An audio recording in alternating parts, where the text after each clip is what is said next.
Nagsinungaling ka? Pinagsamantalahan mo yung kahinaan ng nanay natin? Oh, bakit? Kasalanan ko ba kung mangmang siya at hindi marunong magbasa? Palibasa kasi walang natapos eh. Kaya nga ako lumaki sa hirap, di ba? Naririnig mo ba yung sinasabi mo?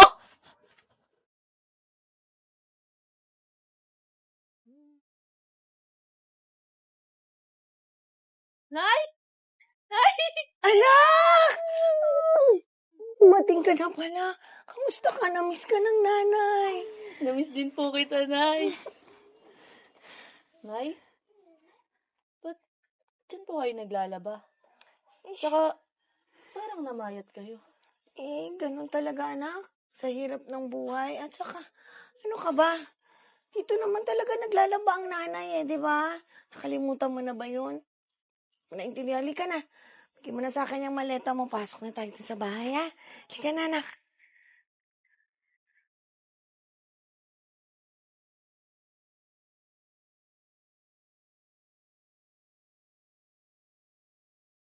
Anak, pasok ka. Nay, ganda yung tsura ng bahay. Anak, pasensya ka na. Hindi ako nakapaglinis kasi ng bahay sa dami ng gawain. At saka sana sinabi mong uuwi ka para nakapangutang ako at napaghandaan kita.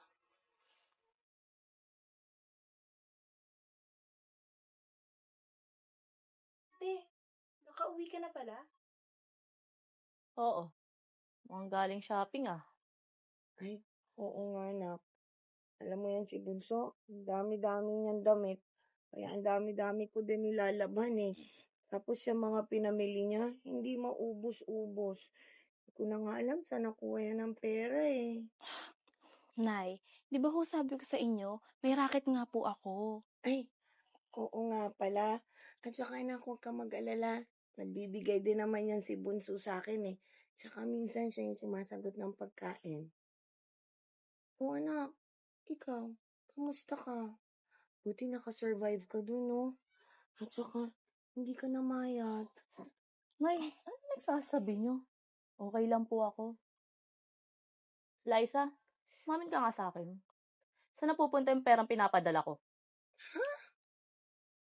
Pera? Nagpapadala ka ba? Opo, Nay. Nagpapadala po ako buwan-buwan. Nagpadala nga rin po ako pambili nyo ng washing machine nyo para hindi kayo mahirapan maglaba. Padala din ako ng pambili nyo ng mga damit at pangkain nyo. Pero parang walang nangyari sa mga pinapadala ko. Anak, hindi ko alam. At saka, sabi niya pag nagchat-chat ka daw sa amin, nanghihiram ka o nangungutang ka.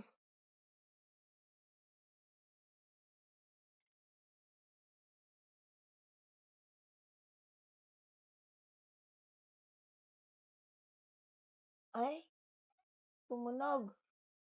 Bunso! Halika nga dito. Ano yun, Nay?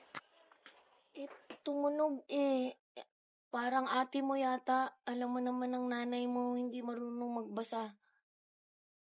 May nakita akong 50K. Ano ba yun?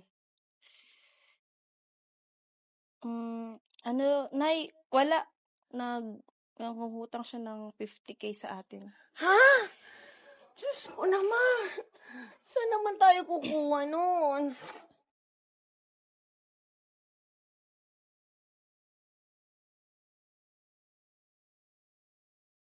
Nay! Nandito na ako! Oh, anak. Ang dami mo naman dala. Saan ka ba galing? Siyempre, Nay, rumakit po ako. Nay, nga pala. Minsan magbibigay ako ng pera sa'yo, para makabili ka ng kahit anong gusto mo. Nay, nga pala. Ito po, 300 pesos. Bili ka ng kahit anong gusto mo, Salamat, anak. Pero paano ka? Pinaghirapan mo to Okay lang ang nanay. Nay, huwag niyo na po akong isipin. Tanggapin niyo na po yan. Bili ka ng mga bagong damit. Ang kahit anong gusto mo. Tara po, kain na tayo. Ay, anak, salamat talaga ha. Pero sana nakakakain din ang ate mo sa ibang bansa. Tara, Nay, kain na tayo.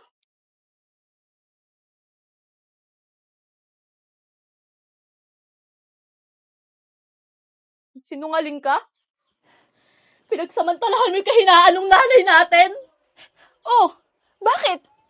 Kasalanan ko ba kung mangmang siya at hindi marunong magbasa? Palibasa kasi walang natapos eh. Kaya nga ako lumaki sa hirap, di ba? Naririnig mo ba yung sinasabi mo? Hindi mo alam kung ano yung sinakripisyo ng magulang natin para sa ating magkakapatid. Tapos ganyan nakababa yung tingin mo sa kanya? Dahil hindi siya marunong magbasa? Anong klaseng anak ka? Ako pa yung may mali ngayon? Siya ang tanongin mo, anong klaseng ina siya? Ikaw yung anak, pero ikaw yung nagpagpaaral sa akin. Hindi mo alam. Wala kang alam. Sobrang hirap ng buhay. Pero napagtapos na ako. Kaya nga nagtatrabaho ko ngayon eh.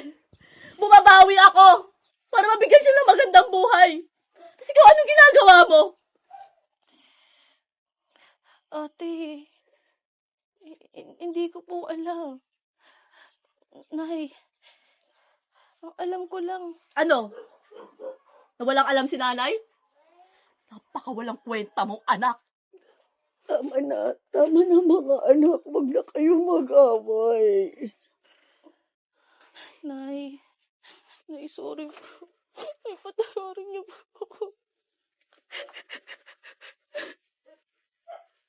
Hindi, nay. Aalis na tayo. Para matuto yan. Di ba? Sabi mo may racket-racket ka? Bahayin mo mag-isa yung sarili mo.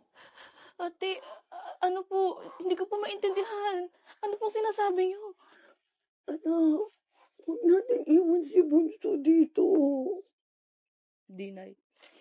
Hindi matututo yan. Kung hahayaan lang natin yung mga ginawa niya. Huwag ko naman papabayaan yung pag-aaral niya eh. Para lang ma-realize na yung mali niya. Ay, ate,